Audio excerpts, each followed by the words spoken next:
साथ जुड़ी आत्मा और उसके साथ जुड़ा परमात्मा। तो यही चार शब्द के ऊपर डिपेंड पूरा आध्यात्मिक जीवन है। हमारी वाणी तो केवल इतना कहती, सुनो रे सत के बंजारे, एक बात कहूं समझाए, कि हे सत्य को जानने वाले, जरा बोले ध्यान पूर्वक सुनना। इस सत्य की राह पर चलने से पूर्व इतना समझ लेना कि क्या सत्य के पास तुम हो या सत्य से दूर खड़े हो।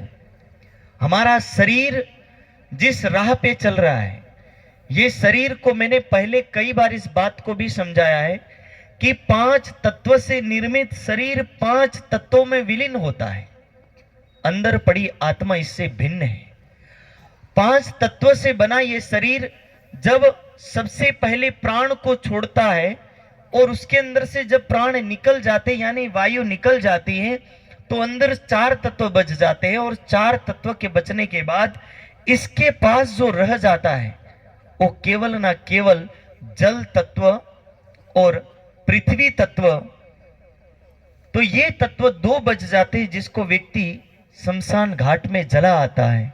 व्यक्ति को इतना समझाया जाता है, किसी लकड़ी को काटा जाए ना तो शायद लकड़ी की भी वैल्यू होती है। साहब, काटने के बाद लकड़ी भी किसी काम में आती है, और उसी लकड़ी को जलाया जाए ना तो भी लकड़ी की राख भी बर्तन साफ करने में काम आती है। यदि बर्तन साफ में नहीं काम आई तो व्यक्ति उसका खाद बना करके खेत में डालाता है। लेकिन मनुष्य की राख घर में ला करके देखो, फिर पता चलेगा। 12 दिन भाग्य निकालता व्यक्ति, सोचता है कि ये 12 दिन किसी भी तरह निकल जाए, इस राख को हम कैसे निकालें। खेत में डालना तो दूर, यदि खेत में डाल दिया तो जब जब खेत जाएगा तब तक कहेगा हमारा फलाना भाई यहीं गोल गोल घूम रहा होगा। पास की किसी नदी में डाला है ना तो भी चिंतन करता है कि यहीं घूम रहा होगा, इसलिए पास में नहीं डालते। गुजरात के लोग होंगे, महाराष्ट्र के लोग होंगे तो कहां चले जाएंगे?